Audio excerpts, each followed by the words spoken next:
Pluto was demoted, but its secrets only grew deeper. This distant, icy world holds 25 profound mysteries that defy everything we thought we knew about our solar system. By the end of this journey, you will see Pluto not as a forgotten dwarf planet, but as one of the most dynamic and puzzling places we have ever discovered. How did a frozen heart shape an entire world, and what powerful forces are still at work beneath its surface? What does it feel like to have all your assumptions about a place completely overturned? Stretching across Pluto's surface is a vast, brilliant heart that immediately captures your gaze. This is Tombow Regio, a feature so enormous and so perfectly shaped that its very existence challenges our understanding of geology. But the true mystery lies in its western half, a basin known as Sputnik Planitia. This is not a frozen, static plain. It is a constantly churning, cellular landscape of convecting nitrogen ice, a phenomenon unlike anything else we see in the outer solar system. The surface here is unnervingly smooth and almost completely devoid of impact craters, a clear sign that it is geologically young and constantly renewing itself. Think of a pot of thick soup slowly boiling on a stove, with blobs of warmer material rising from below, spreading out, and then sinking back down as they cool. That is precisely what is happening on a planetary scale with this solid nitrogen ice, a process that effectively erases any scars from asteroid impacts over millions of years. How did this incredible feature form? The prevailing theory points to a cataclysmic event in Pluto's deep past, a colossal impact with another large object. The impactor itself would have been utterly destroyed, but the collision may have been so violent that it did not just leave a scar, it fundamentally altered the dwarf planet. The violence of the impact might have thinned the crust dramatically or even created a gravitational anomaly, a mass deficit that caused the entire world to tip over, reorienting itself to position this strange, churning heart directly opposite its largest moon, Charon. This single, beautiful feature is not just a landmark, it is a dynamic, powerful engine that may have reshaped the entire world it calls home. This churning heart, however, possesses a strange and powerful gravity all its own. Sputnik Planitia is not just a surface feature, it is a profound gravitational anomaly. When the New Horizons spacecraft flew by, it revealed that this vast basin actually has a mass deficit. There is simply less stuff there than in the surrounding terrain, a natural result of that ancient, violent impact that excavated so much material. You would expect such a hole to have weaker gravity, but the opposite is true. This basin exerts a stronger gravitational pull on its surroundings. This is a positive gravity anomaly, a confusing paradox that points to something massive and dense lurking deep beneath the icy surface. It is as if you dug a huge hole in your backyard, only to discover that the empty hole somehow weighs more than the pile of dirt you removed. This impossible situation forced scientists to a startling conclusion. Something must be compensating for the missing mass, something far below. The leading theory suggests that a vast, sluggish ocean of liquid water, laden with ammonia and salts, is welling up from Pluto's interior, bulging upward beneath the thin crust of Sputnik Planitia. This dense subterranean sea provides the extra gravitational tug, turning a cavity into a gravitational powerhouse. This hidden force was so strong that it literally tipped the entire world over. Imagine spinning a raw egg and then a hard-boiled one. The raw egg, with its liquid center, wobbles and reorients itself differently. In a process called true polar wander, Pluto did the same. The gravitational tug from this dense, underground ocean combined with the surface mass deficit created an imbalance. The entire dwarf planet slowly rolled over, shifting its axis of rotation over millions of years to position the heavy, churning heart directly opposite its gravitational lock with Charon. This reorientation explains why Sputnik Planitia sits so perfectly aligned today. Yet this elegant solution only deepens the core mystery. What exactly is the nature of this hidden ocean? How could liquid water persist so far from the sun under a shell of ice on a world with no internal heat from a large molten core? The heart of Pluto is not just a geological wonder, it is a gravitational ghost, its true shape and power defined by a hidden world we have only just begun to sense. This hidden ocean may well be the engine for Pluto's strangest landscapes. Far from the churning heart, in a region known as Tartarus Dorsa, the ground itself rises into a forest of jagged, menacing spikes. These are not mountains or hills in any familiar sense. They are colossal blades of methane ice, some standing as tall as skyscrapers, all aligned in the same direction as if shaped by a relentless, unseen force. The New Horizons team named this place the Bladed Terrain, and it is a landscape without parallel in our solar system. Imagine walking through a petrified forest where every tree has been sharpened into a sword and all point toward the sky. The scale is almost incomprehensible, a vast field of these formations stretching for hundreds of miles under a perpetually dim sun.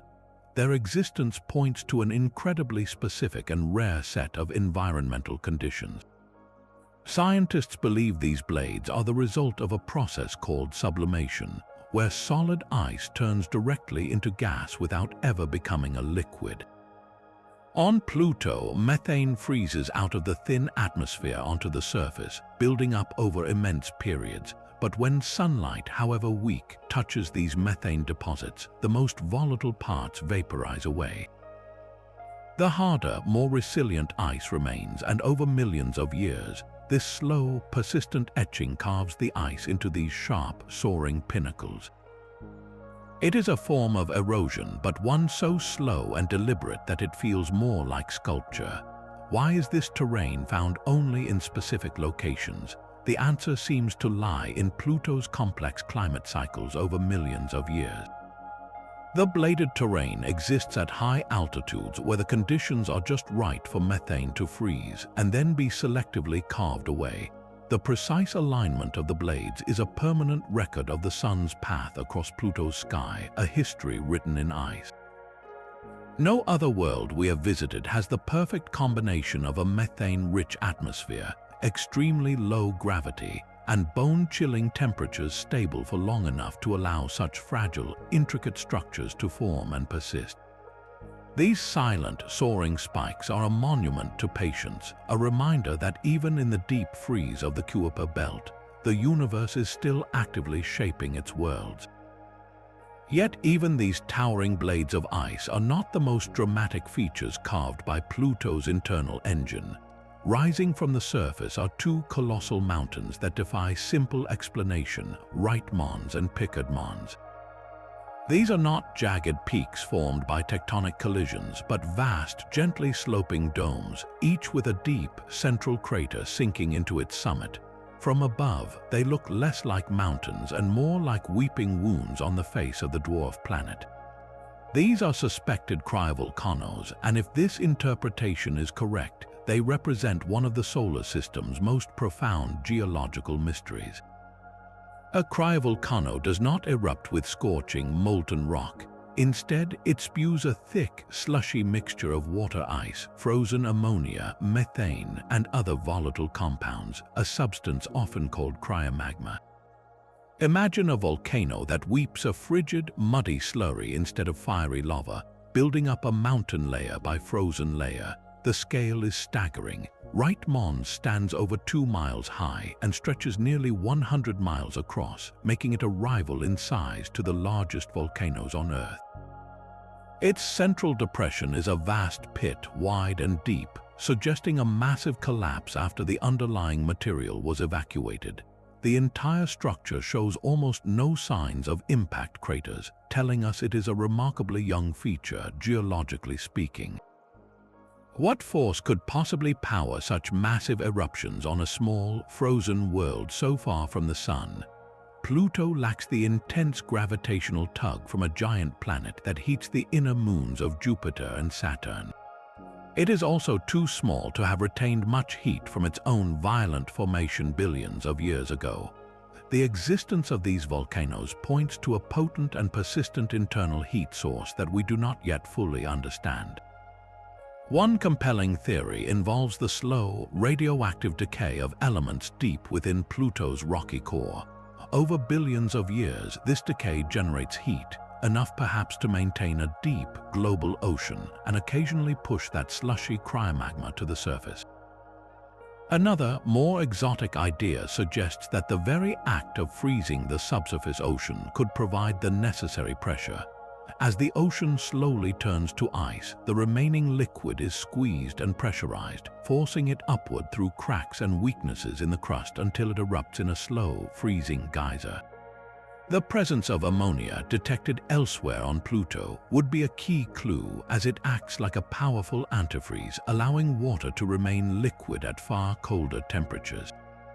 These crying mountains stand as silent, monumental evidence that Pluto is not a dead ball of ice, but a geologically active world with a complex, warm heart, a place where the most familiar processes of planetary science are rewritten in ice. The very mountains that weep ice are shrouded in a sky that defies all expectations. Pluto's atmosphere is a profound paradox, a tenuous yet complex envelope of gases that should not exist in its current form. Given its low gravity, scientists predicted that the nitrogen, methane, and carbon monoxide gases that sublimate from its surface would quickly escape into the void of space. Yet New Horizons revealed a breathtaking sight, a world encircled by a magnificent, structured haze that extends over 100 miles high. This is not a simple, uniform mist, but a series of over 20 distinct, wispy layers, stacked one upon the other like the delicate rings of a tree trunk. It is a sky of impossible complexity for such a small world. How can this fragile atmosphere hold itself together against the relentless pull of solar winds and its own weak gravity? The answer may lie in the haze itself. The particles in these high-altitude layers are not simple gas molecules. They are thought to be tholins, complex organic compounds formed when sunlight breaks apart methane and nitrogen molecules, which then recombine into a reddish, tar-like gunk. These tholin particles are heavier and fall back to the surface, painting Pluto with its characteristic reddish-brown color in a slow, constant cosmic snowfall. This process of creating and losing these heavy particles may actually help to regulate the entire atmosphere, creating a dynamic cycle of renewal and loss that prevents the air from vanishing entirely. But an even deeper mystery emerged from the data. As Pluto continues on its 248-year elliptical orbit, moving further from the Sun into the deepest chill of the Kuiper belt, its atmospheric pressure has not been collapsing as every model predicted. Instead, it has been increasing. This is like watching a pot of water grow colder and colder, only to see it start boiling more vigorously. The explanation is believed to be a phenomenon called thermal inertia. Think of a large, dark rock sitting in the sun. Even after the sun sets, the rock continues to radiate the heat it absorbed for hours. Pluto's surface, particularly the dark, reddish regions covered in tholins, may be acting in a similar way on a timescale of decades. The dwarf planet has a delayed response to the changing seasons. While it is now receiving less sunlight, the subsurface ices are still catching up to the new, colder reality, continuing to sublimate and release gas into the atmosphere from stored warmth. This creates a lag between its orbital position and its atmospheric behavior, a celestial memory of warmth that keeps its strange skies alive. Yet the full story of this atmospheric pulse, this slow, deep breath that Pluto takes over centuries, remains one of its most active and puzzling secrets. This paradoxical atmosphere, however, is engaged in a constant, desperate struggle for survival. Pluto is bleeding. Data from New Horizons revealed that the dwarf planet is losing its atmosphere to space at a rate 1,000 times faster than anyone had predicted. A stream of nitrogen gas is being stripped away by the solar wind, creating a long, comet-like tail of ionized particles stretching tens of thousands of miles behind the fleeing world. This is a catastrophic rate of loss, one that should have left Pluto a barren, airless rock eons ago. The very existence of its complex haze layers and measurable pressure in the face of this violent escape is a mystery that challenges our understanding of atmospheric physics.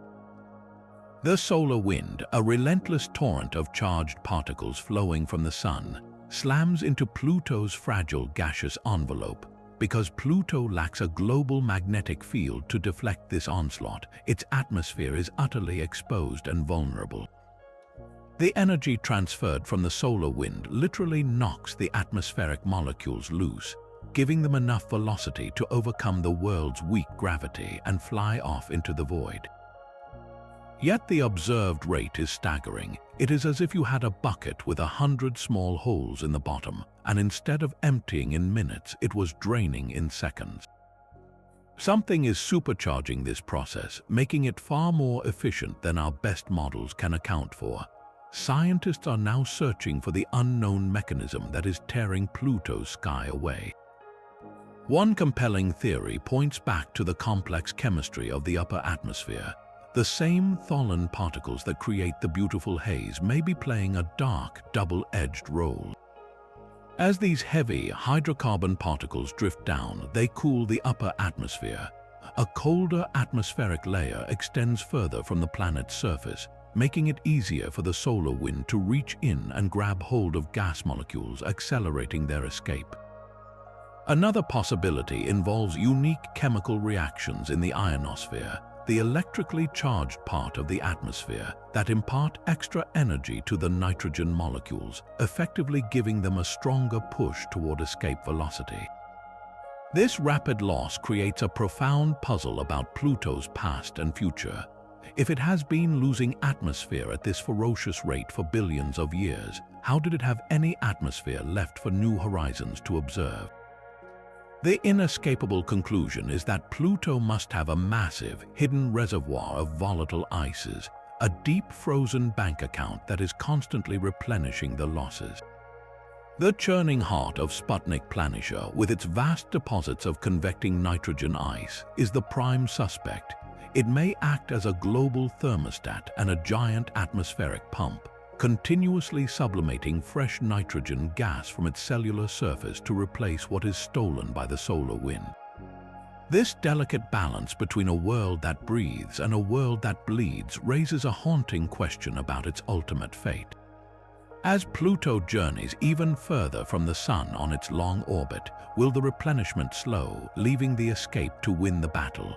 Or does this tiny world hold secrets of resilience we have yet to imagine? While Pluto's atmosphere bleeds into space, it leaves a permanent stain on the world below. Stretching along the equator lies a vast, dark landscape named Cthulhu Macula, a sprawling region of reddish-black terrain that resembles a colossal celestial bruise. This is the source of the very tholins that create Pluto's beautiful haze, a stark reminder that the processes painting the sky are also marking the surface in dramatic and uneven ways. Cthulhu Macula is enormous, covering an area larger than the state of Alaska, and its dark color creates a powerful contrast with the brilliant white of the heart-shaped Tombaugh Regio right next to it. But what is this material, and why is it so patchy, collecting in some valleys and coating some mountains while leaving other regions seemingly untouched? The answer lies in the complex, slow-motion weather patterns of this dwarf planet. The dark red color comes from tholins, but these are not simple molecules. They are complex organic polymers, a tar-like substance that forms when simple methane and nitrogen high in the atmosphere are zapped by ultraviolet radiation from the distant sun. This cosmic chemistry experiment breaks the molecules apart, and they recombine into ever larger, more complex chains, eventually becoming the reddish gunk that slowly snows down over millennia. This cosmic snowfall, however, does not blanket the world evenly. It appears to accumulate preferentially in the coldest places. Cthulhu Macula, older and cratered, may be just a few degrees colder than the bright, convecting ice of Sputnik Planitia. That small temperature difference is enough to make the tholin particles stick and build up over eons, while on the brighter, more active heart, the constant churning of the ice may bury the dark material or expose fresh, clean ice that reflects the tholin snow. It is a planet-wide battle between deposition and renewal, with darkness winning in the old, stable lands and light prevailing in the young, dynamic ones. Yet the composition of these tholins remains one of Pluto's great chemical mysteries. We know they are there, but we do not know their exact recipe. What specific complex molecules are being created in this natural laboratory? Could they include the prebiotic building blocks of life, amino acids or nucleotides, forged in the frigid skies of a distant world? The uneven stain of Cthulhu macula is more than just a curious color. It is a frozen record of atmospheric chemistry and climatic history, a direct sample of processes that might, under different circumstances, be the first step towards something much greater. Even the vast, churning cells of Sputnik Planitia are not a uniform sea. Scattered across this frozen nitrogen plain are solitary, wandering mountains. These are the floating hills of Pluto, and they present a landscape of serene, impossible strangeness. These hills are not rooted in any bedrock. They are colossal icebergs adrift on a slow geological current. Composed primarily of rigid water ice, they are fundamentally different from the softer, flowing nitrogen that surrounds them. It is like watching boulders of solid rock slowly float and tumble across a glacier of thick mud. Their very existence tells a story of two different types of ice interacting on a scale we have never seen before. How do these water ice hills float in solid nitrogen? The answer lies in density. Water ice is less dense than the solid nitrogen that makes up the bulk of Sputnik Planitia. Just as an ice cube floats in your glass of water, these massive chunks of water ice float buoyantly in the denser, solid but slowly convecting nitrogen. The convection cells, those massive, boiling patterns in the plane, act as an incredibly slow conveyor belt. They nudge and push these hills across the surface over thousands of years, causing them to cluster and collect in certain areas, particularly around the edges of the cells. Some of these hills are organized into long chains, like a slow-motion traffic jam of icebergs, while others stand in lonely isolation. Their shapes are often angular and blocky, a clear sign that water ice is far stronger and more resistant to erosion than the volatile nitrogen that cradles them. Where did these wandering mountains come from? Their origin is another layer of the puzzle. They may be fragments of Pluto's ancient, rugged crust that were broken apart and transported by the same colossal impact that created the Sputnik Basin itself. Alternatively, they could be blocks that were pushed upward from the subsurface by the relentless churning below, like bits of cork bobbing to the surface in a shaken bottle. Their journeys are a direct, visible record of the powerful but gentle forces reshaping Pluto's heart. Watching these hills drift is to witness geology in its most patient form, a silent ballet of ice upon ice, choreographed by the hidden heat of a world we are only just beginning to understand. This youthful complexion is a planetary paradox. Across vast stretches of Pluto, the terrain is remarkably smooth and unblemished, a clear sign of a face that has been repeatedly refreshed. Impact craters, the cosmic pockmarks that record a world's long history of bombardment, are conspicuously absent from places like the frozen plains of Sputnik Planitia and the flanks of its icy volcanoes. To a planetary scientist, a cratered surface is like the wrinkled skin of an elder, telling a story billions of years old. A smooth surface is the vibrant skin of a youth. The evidence suggests that enormous areas of Pluto have been geologically resurfaced within the last 100 million years. On the grand timescale of our 4.5 billion-year-old solar system, this is practically yesterday. How can a small, frozen world so far from the sun possibly possess the energy for such profound renewal? This question strikes at the very heart of what we thought we knew about small planetary bodies. Traditional models assumed that objects like Pluto would be cold, dead relics, their internal heat from formation long since dissipated into space. They should be covered in a thick layer of craters, a static museum of ancient collisions. Pluto defiantly breaks this mold. The source of the heat driving this activity is one of the greatest puzzles. Without the gravitational kneading from a giant planet, another explanation must be found. The leading theory points to the slow and persistent warmth of a radioactive heart. Deep within Pluto's rocky core, elements like potassium, uranium, and thorium are steadily decaying. This process releases a trickle of heat, a faint but constant glow that has persisted for billions of years. On a larger world, this heat would be insignificant. But trapped within Pluto's relatively small and well-insulated body, beneath a thick blanket of ice, this radiogenic warmth may be just enough to maintain a global subsurface ocean and fuel the occasional massive overturning of the crust. Think of it as a cosmic-scale geothermal heater, one that has been running on a low setting since the dawn of the solar system. This internal engine could power the convection cells that churn the nitrogen ice. It could push the slushy cryomagma to the surface to build mountains, and it could fracture the crust to create new landscapes. The youthful surface of Pluto is not a superficial mystery. It is the direct outward expression of a warm, active, and deeply surprising interior, a world that refuses to be categorized as a simple ball of ice.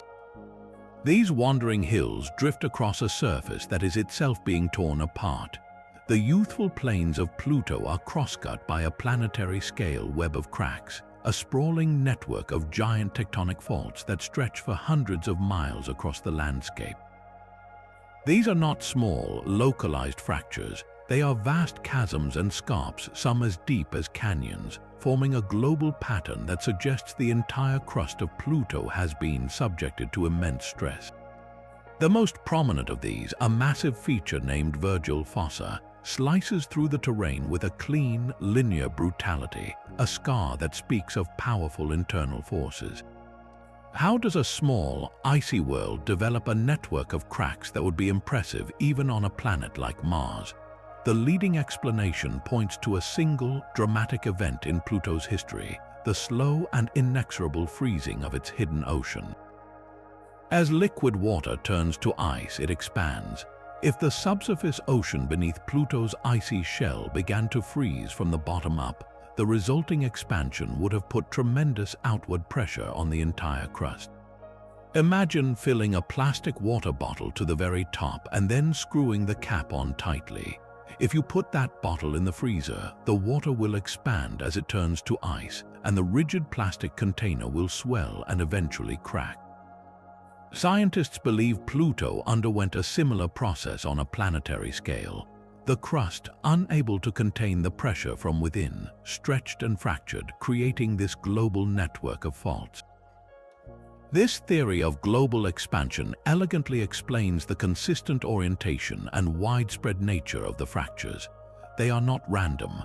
They form a coherent pattern that wraps around the globe, a permanent record of a time when Pluto literally swelled from the inside out. But this story of freezing raises a new and deeper mystery. If the ocean is freezing, why do we see evidence of recent geological activity that seems to require a liquid layer? The answer may lie in the complex chemistry of Pluto's interior. The presence of ammonia acting as a potent antifreeze could have created a stop-and-start process. Perhaps only parts of the ocean have frozen, or the freezing occurs in cycles over billions of years, creating periods of intense tectonic cracking followed by periods of relative quiet. These giant fractures are more than just ancient scars. They are the visible seams of a world that cracked under the pressure of its own transformation, a permanent monument to the slow, powerful battle between heat and cold raging deep within its core. Amidst the towering blades of Tartarus Dorsa lies another, more subtle landscape of decay. The ground here is pockmarked with countless pits, a vast and strangely organized honeycomb of depressions that cover the region. These are not random impact craters or the result of violent eruptions. They are closely spaced, often hexagonal in shape, and remarkably uniform in size, creating a pattern that seems almost too orderly to be natural. Their formation points to a slow, patient process of disappearance, a quiet vanishing act performed over millions of years. The leading theory suggests these pits are the work of sublimation, the same process that carved the giant blades, but operating on a smaller, more intimate scale. In this scenario, patches of volatile ices, likely methane, are exposed at the surface. When the faint Plutonian sunlight touches them, these ices transform directly from a solid into a gas, wafting away into the thin atmosphere. As the ice vanishes, the ground above it collapses inward, leaving behind a small, neat pit. But why are they so evenly sized and spaced? This uniformity is the real clue. It suggests that the material being removed is distributed in a consistent layer just beneath the surface. Imagine a sheet cake with a thin, even layer of frosting buried just below the icing on top. If you were to carefully scoop out little bits of that frosting layer from below, the top layer would collapse into a series of identical, evenly spaced holes. On Pluto, that hidden layer could be a subsurface sheet of methane ice that is sublimating away in a coordinated fashion, causing the overlying water ice crust to founder in this beautifully regular pattern. Alternatively, the pits could be sinkholes formed when support is withdrawn from below, perhaps as hidden caves of ice collapse. Their precise arrangement is a frozen snapshot of a specific set of conditions, a moment in geological time when the temperature, pressure, and composition of the ice were just right to create this sprawling cellular landscape. The pits of Tartarus Dorsa are a testament to the power of absence, a world slowly eating itself away one tiny, organized bite at a time. Those dark, sprawling stains are not the only marks left by the wind. Etched across the face of Pluto are long, flowing streaks, like giant brushstrokes of shadow painted upon the ice. These are the wind streaks, and they point to an atmosphere far more dynamic and forceful than anyone believed possible. The most telling of these are found streaming away from the Al-Idrisi Montes, a mountain range of solid water ice that soars over 2.5 miles into the incredibly thin air. The pattern is unmistakable, a clear case of cause and effect. The dark material, the same Tholin particles that color Cthulhu macula, is being swept from the mountain slopes and deposited in long, elegant plumes stretching for dozens of miles downwind. This presents a profound physical puzzle. How can winds on a world with an atmospheric pressure 100,000 times lower than Earth's possibly lift and transport any material at all? On Mars, which has a much thicker atmosphere, we see similar wind streaks, but Pluto's air is so tenuous it is practically a vacuum. The physics seems impossible. The solution lies in a delicate and unexpected balance of forces. While Pluto's gravity is weak, its extremely low air pressure means that even a gentle breeze requires very little energy to get started. The driving force is likely the sublimation of volatile ices. When the weak Plutonian sun touches a patch of methane or nitrogen ice on a sun-facing mountain slope, the ice turns directly to gas. This sudden, localized release of gas creates a subtle but persistent updraft, a gentle wind flowing up and over the mountain peaks. This breeze, though faint by our standards, is just strong enough to pick up the very fine, dust-like Tholin particles that have settled on the surface. These particles are not heavy rocks, they are flakes of complex organic material, as light and fine as talcum powder. In such a thin atmosphere and low gravity, it takes only the slightest nudge to set them in motion. Once airborne, they can be carried great distances before gently settling back to the ground, creating those vast, shadowy streaks on the leeward side of the mountains. The existence of these streaks tells us that Pluto's weather, while subtle, is persistent and powerful enough to reshape its own appearance over time. It is a world where the air is so thin it is almost not there, yet it still has the power to paint the landscape with shadows, a quiet but constant force etching its story on the ice. These faint winds have sculpted an even grander mystery into the ice. Stretching along the western edge of the Sputnik-Planitia ice plain, marching in long, parallel rows against towering mountain ranges, lies a field of dunes. The very existence of these features is a profound geological shock. Dunes are the signature of wind, of an atmosphere thick enough to lift and carry countless grains of sand, piling them into vast, rhythmic waves.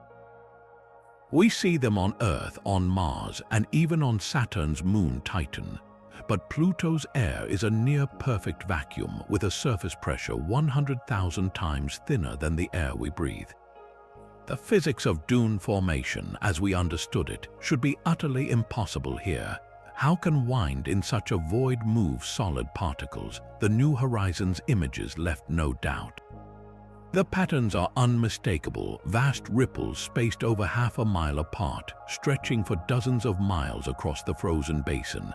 Scientists believe the sand grains themselves are not made of silicon, but of frozen methane. Tiny particles of this ice, sand-sized and smaller, are being lifted from the surface and organized into these colossal formations. This process, known as aeolian transport, defies every model on such a small world. The key may lie in a combination of Pluto's unique properties. Its extremely low gravity means that even the tiniest of nudges can send a particle flying. The driving force is not a constant howling gale, but the gentle, persistent breeze created by sublimation. When the weak sun hits a patch of methane ice, the surface layer turns directly to gas. This sudden, microscopic burst of vapor can act like a tiny rocket, lofting the surrounding methane grains into the tenuous air. Once airborne, a particle can travel much further in Pluto's low gravity and thin atmosphere than it ever could on Earth, sailing in a long, graceful arc before settling back to the ground. The sheer extent of the dune field suggests this is not a rare event, but a continuous planet-wide process of saltation, where grains hop and skip across the landscape in a slow, silent dance. This requires a massive supply of fine, sand-like methane particles, a reservoir that scientists are still trying to locate and quantify. The presence of these dunes forces a complete rewrite of the physics of wind-driven landscapes. It proves that even an atmosphere barely worthy of the name can become a powerful, creative force over geological time.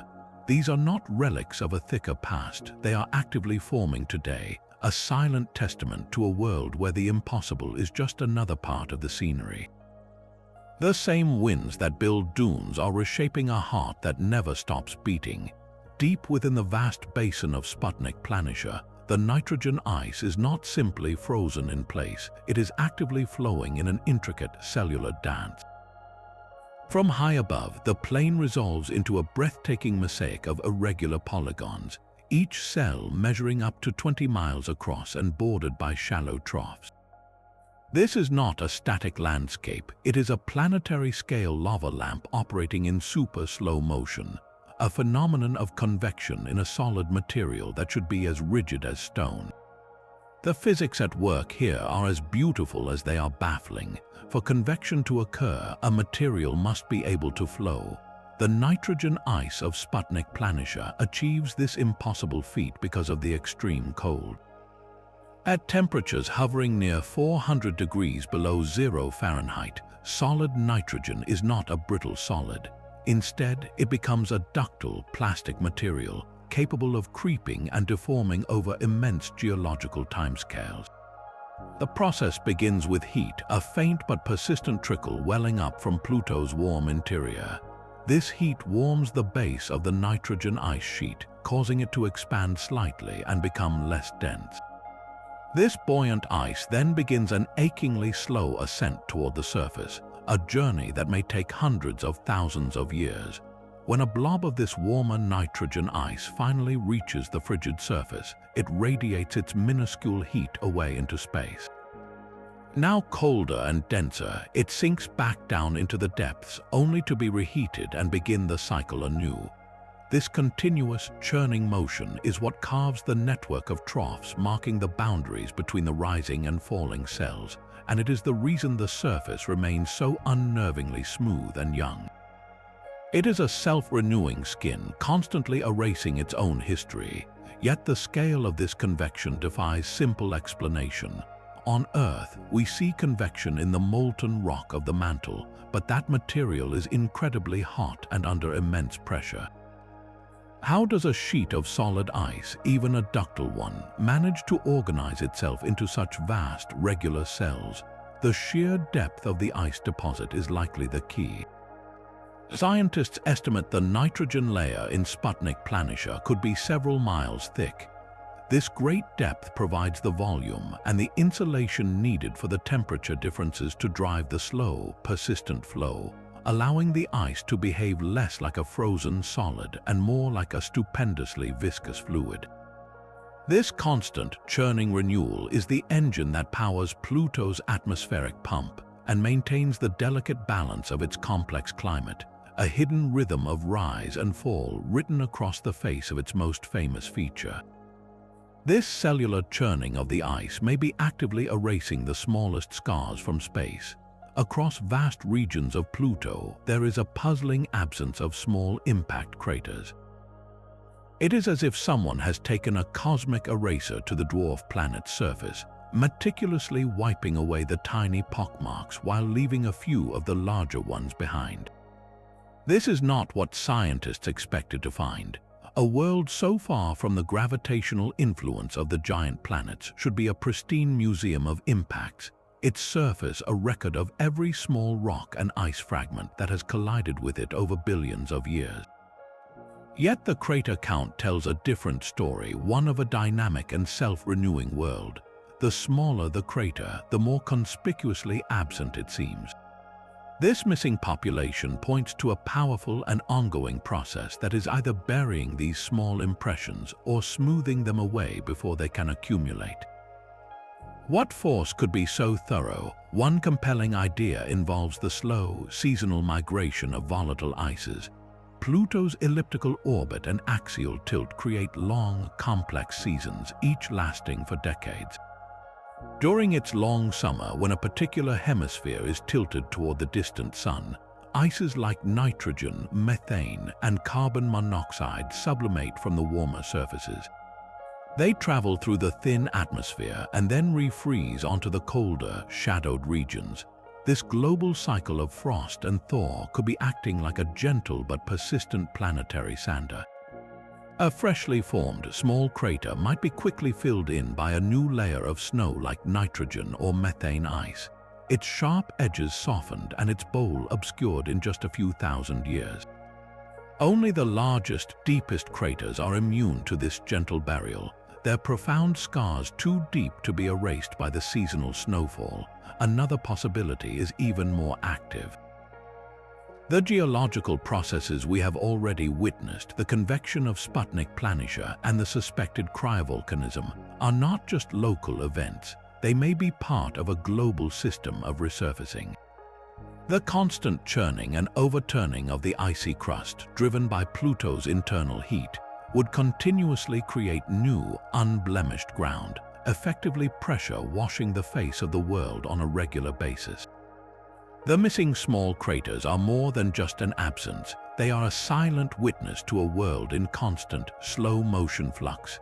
They tell us that Pluto is not a static monument to the past, but a living world where the very ground beneath your feet is constantly being remade. The very spin of this world holds a secret about its violent birth.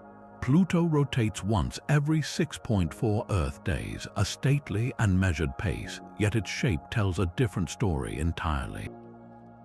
It is an oblate spheroid, meaning it is slightly flattened at the poles and bulging at its equator, like a ball someone is gently squeezing. But the degree of this flattening is all wrong. For its current rotation speed, Pluto is far more squashed than it should be. This is a fossilized clue, a shape locked in from a time of incredible chaos. A planet's final form is a record of its spin and its internal strength at the moment it solidified. If Pluto had spun at its current rate for its entire life, the centrifugal force would not have been nearly strong enough to create the pronounced bulge we observe. The inescapable conclusion is that Pluto must have been spinning much, much faster when its structure first set. It was a whirling dervish frozen in time. How could a world of this size have been set spinning so rapidly? The most likely explanation is a dramatic and violent one, a colossal impact in the early solar system. The same cataclysmic event that many believe created Pluto's giant moon Charon could also be responsible for this anomalous shape. In this scenario, a massive object, perhaps as large as Pluto itself, slammed into the primordial dwarf planet. The titanic force of this impact would have sent both bodies into a furious spin, spraying a disk of debris into orbit that later coalesced into Charon. Over subsequent eons, the gravitational dance between Pluto and its large moon acted as a brake, their tidal interactions gradually slowing Pluto's rotation down to the sedate pace we see today. But by then, the dwarf planet's internal structure had already cooled and solidified, permanently preserving the bulging shape of its youth. This single, frozen form is a direct window into the frenzied environment of the early Kuiper belt. It was not a placid, orderly place, but a chaotic demolition derby of icy protoplanets, a realm where worlds were built and broken apart in spectacular collisions. Pluto's oblate shape is its personal memory of that brutal era, a permanent monument to the impact that gave it a companion and forever marked its form. A strange chemical fingerprint stains the flanks of Pluto's crying mountains. Data from the New Horizons spacecraft detected the clear spectral signature of ammonia hydrates on the surface, a find that is as significant as it is puzzling. This is not ammonia gas floating in the atmosphere. This is ammonia chemically bound with water ice, clinging to the terrain in specific locations, most notably around the vast suspected cryovolcanoes like Wright Mons. The presence of this compound is a game-changer, for ammonia is one of the most potent antifreezes known to planetary science. In a laboratory, if you mix ammonia with water, the resulting mixture freezes at a dramatically lower temperature than pure water. On Pluto, this simple principle could rewrite the rules of survival for a hidden ocean. A subsurface sea of pure water would have frozen solid billions of years ago in the deep chill of the Kuiper belt. But a briny ocean laced with ammonia could potentially remain liquid to this very day, its freezing point depressed by dozens of degrees. The association with the cryovolcanoes makes this idea even more compelling. It suggests that these mountains are not just spewing plain water ice, but a complex ammonia-rich cryomagma that originates from that very ocean deep below. The eruptions act as a planetary-scale plumbing system, delivering samples of the interior's chemistry directly to the surface for us to observe. This single discovery shifts the entire conversation about Pluto. It moves the mystery from a question of mere geological activity to a far more profound possibility, the potential for habitability. While Pluto itself is no tropical paradise, the conditions for life as we know it require three key ingredients: liquid water, a source of energy, and a suite of complex organic chemicals. A persistent, ammonia-rich ocean could provide the first and most crucial of those ingredients. The internal heat from radioactive decay could provide the energy. And the constant snow of complex tholins from the atmosphere could provide the organic building blocks, which might slowly seep down through cracks in the ice shell into the ocean below. We are not saying life exists on Pluto, but the discovery of ammonia forces us to ask a question we never thought applicable to this distant world. Could its dark, deep, and strangely warm ocean be a haven for chemistry complex enough to one day spark something more? This chaotic dance of creation left behind a family of cosmic misfits.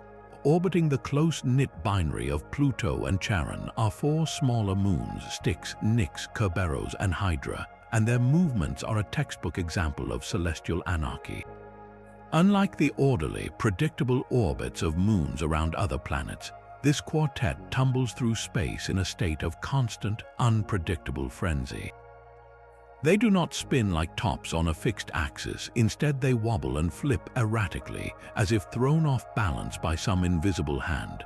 Their orbits themselves are wildly eccentric and tilted, weaving a complex and unstable web around the central pair.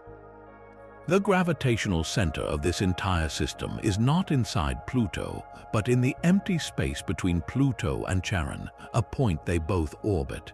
This creates a profoundly messy gravitational environment, a cosmic mosh pit where the pulls from Pluto, Charon, and the other moons are in a constant, shifting tug of war. The standard theory suggests all these moons were born from the debris of the same giant impact that created Charon. You would expect the leftover rubble to have settled into neat, circular orbits over billions of years. The fact that they remain so profoundly disordered is a deep and unresolved puzzle. Why has this system not found peace? The leading idea points to a phenomenon called chaotic rotation, driven by the fact that Pluto and Charon are locked in a tight, fast dance. Their gravitational forces change rapidly from the perspective of the smaller moons, constantly giving them unpredictable kicks and nudges that prevent their spins and orbits from ever stabilizing. It is a system forever young in its chaos, a permanent storm of gravity that defies the quiet order we see almost everywhere else in the solar system. This gravitational chaos finds its anchor in a cosmic partnership unlike any other in our solar system. Pluto and its largest moon, Charon, are not a typical planet and satellite. They are a binary system, two worlds locked in an intimate, silent embrace. They are tidally locked, forever showing the same face to one another as they pirouette through the void. If you were standing on the frozen plains of Pluto, Charon would hang motionless in your sky, a gigantic, mottled companion that never rises and never sets. But the true center of their dance is not inside Pluto. Both Pluto and Charon actually orbit around an empty point in the space between them, a shared center of mass called the barycenter. This makes them more like a pair of figure skaters spinning while holding hands, circling a point midway between their bodies, than a dominant planet with a subservient moon. How does such an exquisite and balanced system form from the violence of a cosmic collision? The prevailing theory of a giant impact explains the beginning, but the path to this perfect lock is a delicate one. After the impact, the debris that formed Charon would have begun in an orbit much closer to Pluto. Over billions of years, tidal forces acted as a brake. The gravitational pull of each body stretched the other slightly, and as they flexed, energy was transferred, pushing Charon into a wider orbit while simultaneously slowing their spins until they became perfectly synchronized. This process is common in the solar system, as we see with our own moon, but the result with Pluto and Charon is unique because of their size. Charon is fully half the diameter of Pluto and about 1/8 its mass, a ratio so close that the barycenter lies outside of Pluto's surface. This is the heart of the binary planet paradox. We have no other system like it so close to home. Its very existence challenges our definitions and forces us to wonder how many other such binary ice worlds might be tumbling through the dark reaches of the Kuiper belt, hidden from our view. The stability of this dance is a testament to the precise physics of their formation, a balance struck so perfectly that it has endured for more than 4 billion years. Yet this beautiful balance creates the very chaos we see in their smaller moons, a reminder that even perfect harmony can generate unpredictable ripples throughout a system. Charon's face is a stark map of cosmic theft and transformation. While Pluto glows with a reddish tint, its largest moon presents a more complex and divided personality, a world of light and shadow split by a deep, rusty scar. The most arresting feature is a dark red polar cap, informally named Mordor macula, a stain so vivid it looks like a splash of dried blood against the moon's otherwise grayish terrain. This is not a simple color variation. It is the signature of a grand atmospheric exchange between two locked worlds, a process we are only beginning to decipher. The leading theory paints a compelling picture. Over millions of years, molecules from Pluto's fragile atmosphere, primarily methane and nitrogen, have been escaping into space, pulled away by the solar wind. Some of this liberated gas then drifts across the void and is captured by Charon's own gravity, snowing down upon its frigid surface. But Charon's poles are uniquely equipped to trap this wandering material. They are subject to extremely long, cold winters, each lasting for decades as the moon's poles tilt away from the distant sun. When these conditions align, any methane that settles there freezes solid. Then the real chemistry begins. The methane ice is bombarded by ultraviolet radiation from the sun and by charged particles from the solar wind. This relentless energy breaks the molecules apart, and they recombine into complex reddish hydrocarbons called tholins, the same kind of complex organic gunk that paints Pluto's own dark regions. This process effectively steals Pluto's atmosphere and uses it to tattoo Charon's poles. Yet the mystery deepens when we ask why this only happens at the poles. The answer may lie in a phenomenon called cold trapping. Charon's polar regions are so perpetually frigid and receive so little sunlight that any volatile material that lands there simply stays put, accumulating over eons. In contrast, at the warmer equatorial regions, any methane ice would quickly sublimate back into space when exposed to the sun, preventing the dark tholins from forming. This creates a stark divide, a permanent record of where molecules can survive long enough to be transformed. The exact timing and intensity of this process, however, remain poorly understood. Is the staining happening continuously or in dramatic pulses tied to the extremes of Pluto's long, elliptical orbit? How much of Pluto's lost atmosphere has ended up painting its companion? The dark pole of Charon is more than a curious mark. It is a direct sample of Pluto's own atmospheric history, a frozen testament to a bond so close that one world's breath becomes the other's permanent scar. This cosmic paintbrush is not wielded by sunlight alone.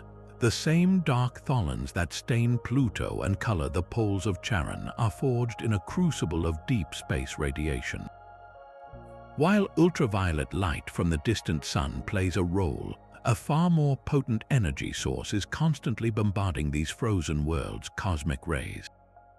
These are not rays of light, but incredibly high-energy subatomic particles, protons and atomic nuclei, that scream across the galaxy at nearly the speed of light. They originate from supernova explosions and other violent cosmic events, and they permeate the void of the Kuiper belt. When these invisible bullets slam into the simple ices on the surface of Pluto or Charon, they deliver a tremendous shock, blasting apart the fragile bonds of methane and nitrogen molecules. This is a form of cosmic radiation chemistry, a relentless bombardment that shatters simple compounds and forces the fragments to reassemble into something entirely new and far more complex. The result is the reddish, tar-like tholin that coats so much of these distant worlds. But this process raises a profound chemical question. Why does this violent breakdown of simple ingredients produce such a stunningly diverse and intricate array of organic compounds? On Earth, creating complex organic molecules often requires careful, controlled conditions. Out here, it seems to happen through sheer chaos. The answer lies in the sheer power and randomness of the cosmic rays. Each impact is like taking a delicate watch and smashing it with a sledgehammer. The pieces fly everywhere, and when they land, they stick together in every possible combination. Some of these new molecules are small chains, others are large, complex rings and polymers. The constant, eons-long barrage ensures that these random combinations are tested and retested, with the most stable structures surviving and accumulating over time. This is not a gentle recipe, it is a chaotic kitchen where everything is thrown into a blender and run for a billion years. The resulting tholins are not a single substance, but a vast family of different complex organics, a rich chemical soup that could include precursors to the building blocks of life itself. This cosmic sunburn, this slow-cooked organic chemistry driven by deep space radiation, turns the surfaces of Pluto and Charon into natural laboratories, preserving a record of the most fundamental processes that might seed the raw materials for biology throughout the cosmos. This constant ebb and flow of frost is the slow, steady breath of Pluto itself. Over a single Plutonian year, a span of 248 Earth years, vast sheets of volatile ice embark on a global migration. Nitrogen, methane, and carbon monoxide do not remain frozen in place. When a hemisphere tilts toward the distant sun during its long, decades-long summer, these ices absorb just enough energy to transform directly from a solid into a gas. This process, called sublimation, lifts them into the tenuous atmosphere. The winds, faint as they are, then carry these gases across the globe to the colder, winter hemisphere, where they recondense as fresh, bright frost, painting entire regions in a new, icy coat. This is not a gentle dusting. It is a planetary-scale transfer of material that fundamentally reshapes the landscape. This seasonal cycle acts as a global resurfacing machine, filling in small craters, smoothing over rough terrain, and erasing the faintest of geological wrinkles. It explains the puzzling absence of small impact craters we see today, as if a cosmic groundskeeper is constantly tending to the plains and valleys. But this cycle holds a deeper, more critical mystery. It appears to be the primary regulator of Pluto's atmospheric pressure. For decades, as Pluto moved away from the Sun, astronomers watched in disbelief as its atmospheric pressure did not collapse. It actually increased. The secret lies in the delayed response of these massive ice deposits. The dark, tholin-stained regions of Pluto, like Cthulhu macula, absorb and store solar heat like a thermal battery. Even as the world enters its autumn and the sunlight fades, this stored warmth continues to slowly seep out, driving the sublimation of nitrogen ice for years or even decades after the peak of summer has passed. It is a world living on its stored energy, its atmosphere being propped up by the ghost of sunlight past. This intricate dance of frost and heat raises a profound question about the stability of this delicate system. What happens at the extreme ends of Pluto's elliptical orbit? When it is at its most distant and coldest, does the replenishment of the atmosphere finally falter, causing the sky to temporarily thin and collapse until the long journey back toward the sun begins again? The seasonal migration of volatiles is more than just weather. It is the slow, rhythmic heartbeat of a living world, a cycle of renewal that keeps Pluto's face young and its fragile sky alive against all odds. Beneath this world of shifting ice and painted plains lies its ultimate secret, a hidden ocean sealed under a crust of water ice as hard as rock. The evidence for this buried sea is not direct, but comes to us in the form of subtle planetary-scale clues. The global network of massive cracks and faults like Virgil Fossa suggests the entire crust has been stretched. The most logical explanation is that Pluto swelled, and the only force powerful enough to inflate a world from within is the expansion of water as it freezes. This points to an ocean that is at least partially frozen. Yet the precise orientation of Sputnik Planitia tells a more dynamic story. For that vast basin to have caused the entire planet to tip over, there had to be a dense, liquid mass lurking beneath it, a gravitational anomaly that could only be explained by a buoyant upwelling of a subterranean sea. So we are left with a maddening contradiction. Did this ocean freeze solid long ago, leaving only a fossilized bulge as its tombstone, or is it still liquid today, sloshing quietly in the darkness? The answer may lie in a complex, layered reality. It is possible that only part of the ocean has frozen. A layer of ice may have formed at the very bottom, atop the rocky core, while a substantial liquid layer remains trapped between that bottom ice and the icy shell of the crust. This would create a sandwich world with a liquid ocean squeezed in the middle. The composition of this water is the next piece of the puzzle. Pure water would be frozen solid. But New Horizons found ammonia on the surface, a chemical that acts as a powerful antifreeze.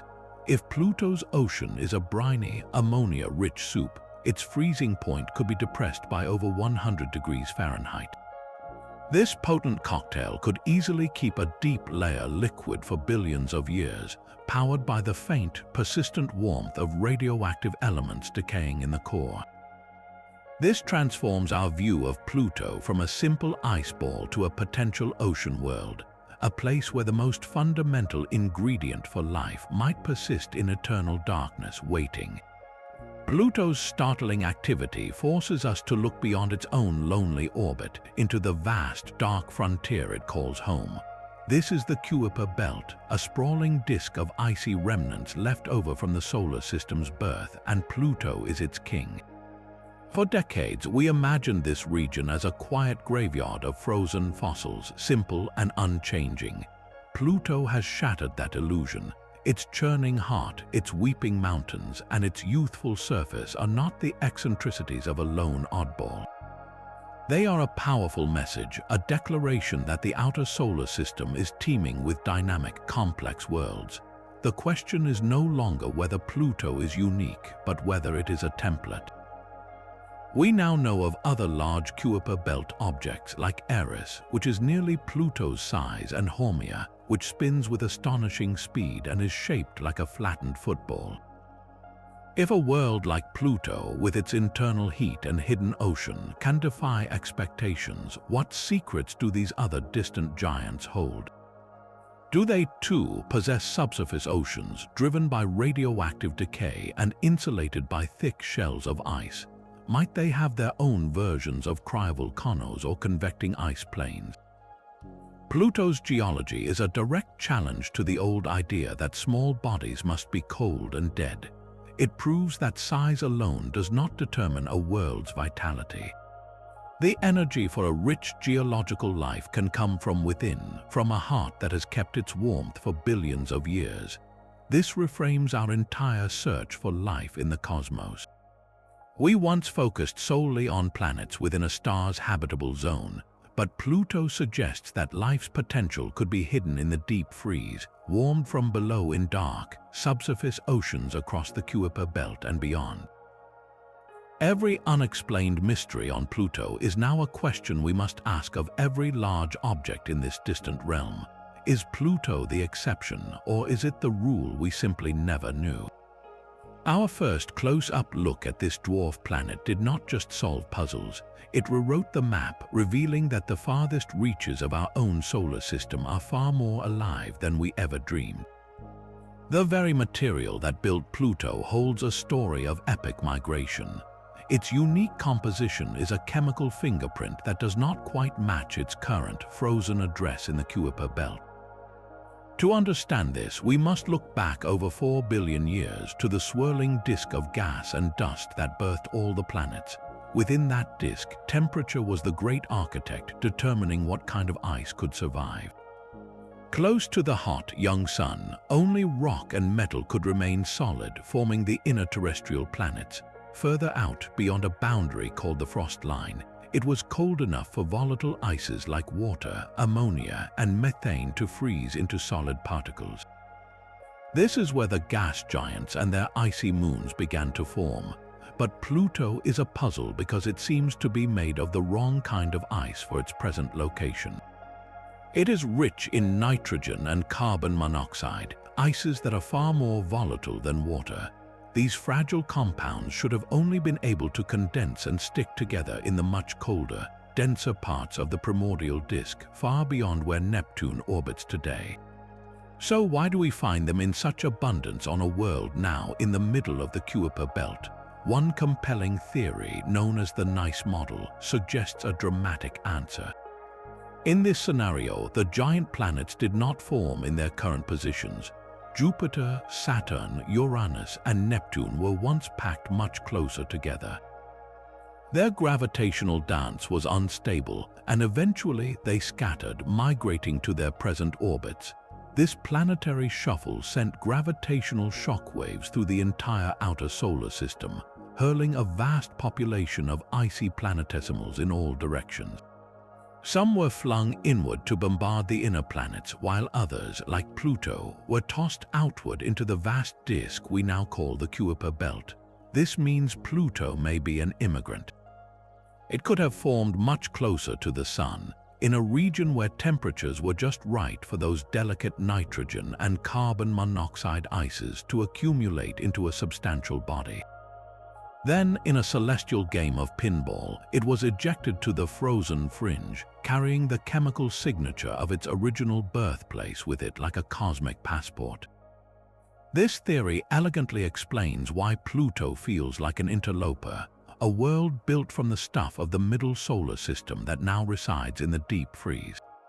Its composition is a relic of that ancient turmoil, a permanent record of the time when the giant planets rearranged the furniture of our entire solar system.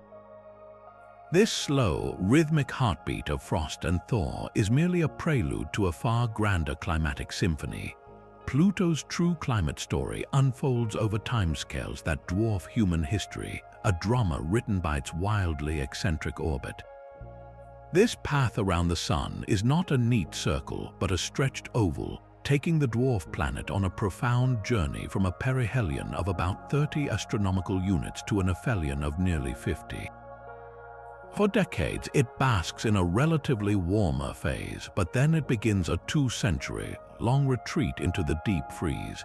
This orbital eccentricity is compounded by a significant axial tilt, meaning its seasons are not just long, they are profoundly lopsided. Some regions may experience centuries of continuous, dim sunlight, while others plunge into darkness for an equal span. This is not merely a change in weather, it is a complete reconfiguration of the global environment. The amount of solar energy Pluto receives at its closest approach is nearly 2.5 times greater than what it receives at its most distant. Think of the difference between a cool, overcast day and the weak warmth of direct sunlight on a winter's morning, but this change is stretched over hundreds of years. How does a world with such a fragile atmosphere and volatile ices cope with this relentless, multi-millennial pulse? The unanswered questions are profound. We have only observed a tiny sliver of this cycle. Does the atmosphere collapse entirely when Pluto is farthest from the Sun, freezing out completely onto the surface in a global winter that makes the current one seem mild? Or do the thermal reservoirs and the churning heart of Sputnik Planitia provide enough stability to keep a tenuous sky alive even in the deepest cold? The migration of ices would become a desperate planet-wide scramble. Vast glaciers of nitrogen and methane could slowly creep across the plains, burying entire mountain ranges and filling ancient chasms, only to retreat and evaporate again tens of thousands of years later as the long summer returns. The very location of the bright heart and the dark stains could be transient features on a geological timescale, their current positions just a fleeting moment in a million-year cycle of frost and exposure. The greatest mystery is one of resilience. Can Pluto's delicate geological activity, its cryovolcanoes and convecting plains, survive the deepest chill of its orbit, or do they shut down entirely, only to be reborn in a fiery outburst when the world swings back toward the Sun? This great climate change reveals a world in constant, epic flux, a reminder that the calm we witness today is merely a single frame in a movie spanning hundreds of thousands of years. Pluto stands as a monumental paradox in the frozen dark, a world of 25 profound mysteries that have rewritten the rules of planetary science.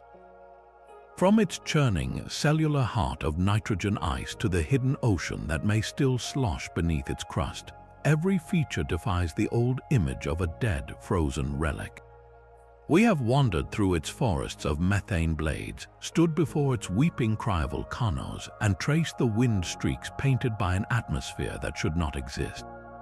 We have watched its smaller moons tumble in gravitational chaos and seen its own sky bleed away into space, only to be replenished by a slow, global breath of frost. Each mystery connects to another, revealing a world of astonishing complexity and resilience, powered by a warm interior that has refused to go quiet. This small dwarf planet, once dismissed, now drives our discovery forward, forcing us to reconsider what is possible in the coldest reaches of space and how we define a living world. Its story is a powerful reminder that the universe reserves its greatest surprises for those who look closer. So, as we conclude this journey, we turn the question to you. Which of Pluto's enigmas captures your imagination the most? Is it the hidden ocean, the floating hills, the great climate pulse, or something else entirely? Share your thoughts.